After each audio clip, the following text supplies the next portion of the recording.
Giuseppe Gallo,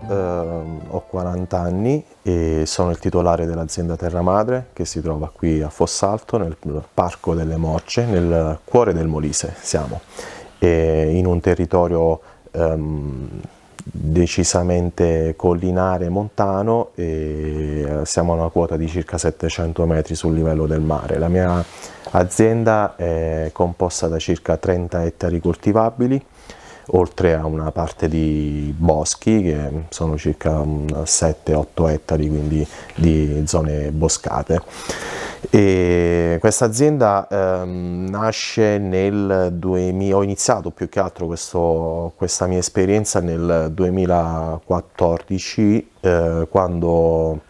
ero ancora a Firenze, mi sono laureato in architettura e poi ho pensato di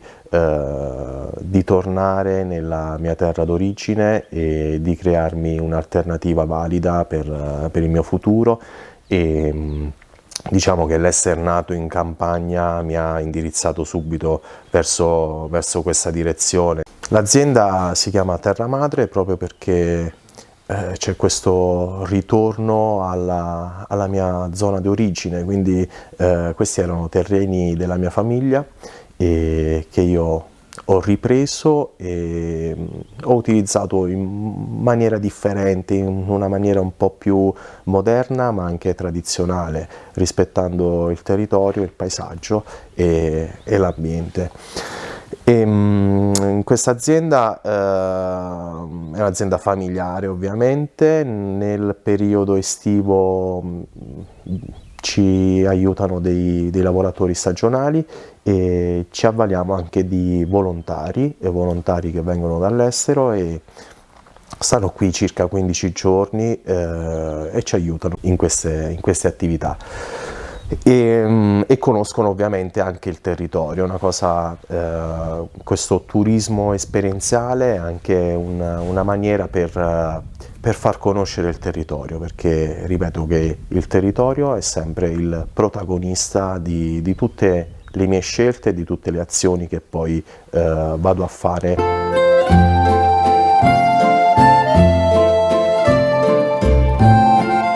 Il laboratorio nasce nel 2015 e oltre quindi alla coltivazione c'è la chiusura totale della filiera, quindi qualsiasi produzione viene esattamente trasformata all'interno del laboratorio e poi rivendo tutto. I canali di vendita sono differenti, stiamo parlando sia di vendita all'ingrosso, quindi piccoli negozi di nicchia che sono sia in regione ma sia anche in Italia, e ho avuto anche delle richieste anche dall'estero, quindi alcuni prodotti fortunatamente riescono anche ad arrivare in Europa. Poi ci stanno ovviamente le vendite al privato, quindi vendite dirette, sia qui in azienda ma sia anche nei mercatini che andiamo a fare. Facciamo molti mercatini soprattutto nel periodo estivo, e abbiamo anche poi aperto un sito internet dove facciamo una vendita ovviamente online.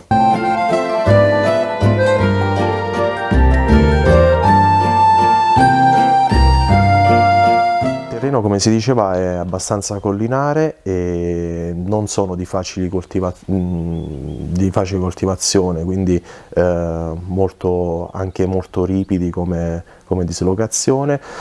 Sono molto vari, quindi passiamo anche nello stesso appezzamento e, a differenza di pochi metri, da terreni sabbiosi a terreni molto argillosi, ma la struttura tendenzialmente è una struttura mista, di un terreno molto misto. Gli appezzamenti sono molto piccoli e dislocati in maniera differente. Passiamo da un'altitudine di massima di 750 metri fino ad arrivare nella zona più a valle, dove abbiamo terreni anche a 600-650 metri, dove ovviamente le coltivazioni vengono differenziate, quindi abbiamo magari gli oliveti un po' più a valle e nella parte più alta inseriamo i cereali. Ho notato fin da subito questi cambiamenti climatici che avvengono regolarmente, quindi ogni anno le estati sono sempre più torride e periodi di piovosità assenti e che hanno una ripercussione devastante sulle culture che andiamo poi a inserire, soprattutto sulle orticole che soffrono molto di più, ma anche sui cereali o sui frutteti, insomma, perché la mancanza d'acqua è importantissima, insomma, per queste coltivazioni, quindi le produzioni ne risentono in modo incredibile. Ovviamente ci sono anche altri aspetti. L'anno scorso proprio in questa zona c'è stato un incendio importante dove ho perso quasi 2 ettari di bosco in quell'occasione, quindi anche in queste situazioni, insomma, ci sono delle criticità importanti. Per mitigare un po', per riuscire a intervenire e cercare di fare qualcosa per risolvere queste situazioni, insomma, a livello di coltivazioni abbiamo pensato di anticipare le semine, quindi sia quest'anno soprattutto sul mais, sui legumi e sulle orticole ho anticipato di quasi 2 mesi rispetto alle normali programmazioni, e devo dire che c'è stato sicuramente un risultato sufficiente, almeno rispetto a quando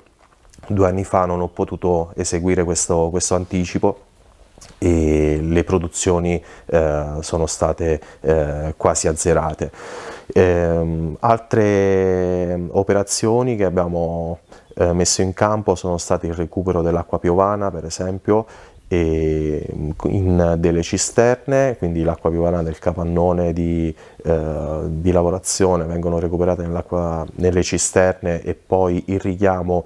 esclusivamente le orticole, ma non i pomodori, che vengono invece lasciati in secca, e quando non è possibile invece recuperare l'acqua piovana, nelle stesse cisterne recuperiamo l'acqua dei pozzi, quindi cerchiamo di tirare acqua più possibile in modo da far mitigare quelle problematiche che si verificano soprattutto in quei 40-50 giorni nel periodo più caldo, quando insomma le piogge sono totalmente assenti. Questa è una zona che comunque non c'è irrigazione, è una zona montana, quindi l'irrigazione manca e non è stata in passato mai effettuato questo tipo di pratiche. Invece mi sono accorto da 3 anni che se non irrigavo anche in maniera minima le piantine non crescevano e quindi la produzione era azzerata.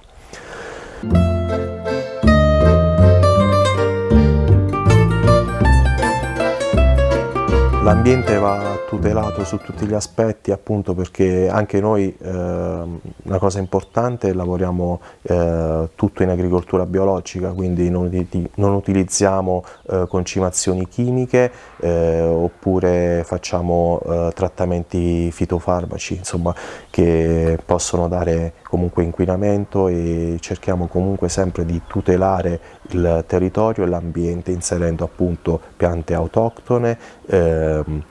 che ben si adattano a questi territori, e in qualche caso riusciamo anche a inserire delle piante non produttive, quindi proprio per aiutare il territorio, quindi delle piccole forestazioni, e cercare sempre di migliorare il terreno, il territorio, l'ambiente in cui viviamo. Con gli scarti, ad esempio, faccio sempre riferimento al farro, che è uno dei prodotti sempre nostri di punta. Con gli scarti agricoli, quindi la lolla che viene prodotta dalla decorticazione, la rimettiamo in circolo nei terreni, quindi proprio come concimante sia magari sulle orticole, insomma, sia anche sui terreni cereali, quindi è una paglia alla fine che può essere si decompone nel terreno. Altro tipo di concimazione, per esempio, utilizziamo il letame prodotto da un'azienda che è proprio nelle immediate vicinanze della mia. Quindi recuperiamo un po' di letame e lo utilizziamo soprattutto per le orticole. Molto importante che ho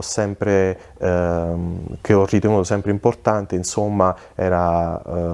utilizzare un impianto fotovoltaico che ho installato nel 2015, nell'immediato, proprio quando abbiamo aperto il laboratorio, proprio per utilizzare energia solare, quindi un'energia pulita, per alimentare le nostre macchine. Quindi ovviamente abbiamo delle macchine che assorbono molta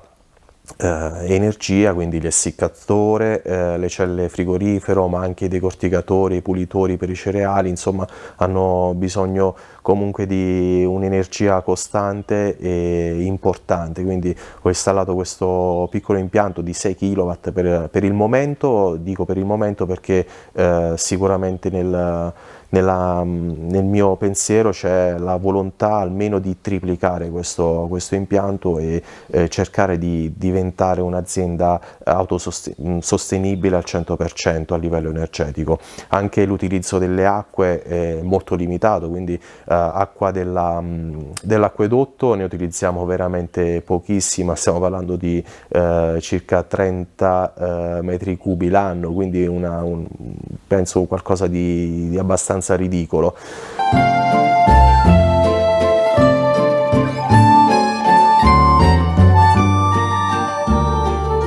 Allora, alla luce di questi cambiamenti climatici, spero che comunque anche nel futuro ci sia un po' di consapevolezza maggiore da parte di tutti gli utenti, non solo di chi lavora in questo settore, ma anche del consumatore finale, perché che possa andare verso delle scelte più consapevoli, più ecologiche, più sostenibili. E anche proprio noi cerchiamo di eliminare quasi completamente l'utilizzo della plastica, per esempio, un aspetto secondo me importante anche nel packaging, e che può comunque reca sicuramente danni all'ambiente a qualsiasi livello, e come speriamo anche di in qualsiasi modo, online, in presenza, insomma, avere degli esperti in azienda che ti supportino sarebbe una cosa veramente decisiva per alcune aziende, anche la mia. Sono a disposizione, insomma, per rendermi partecipe di questi confronti.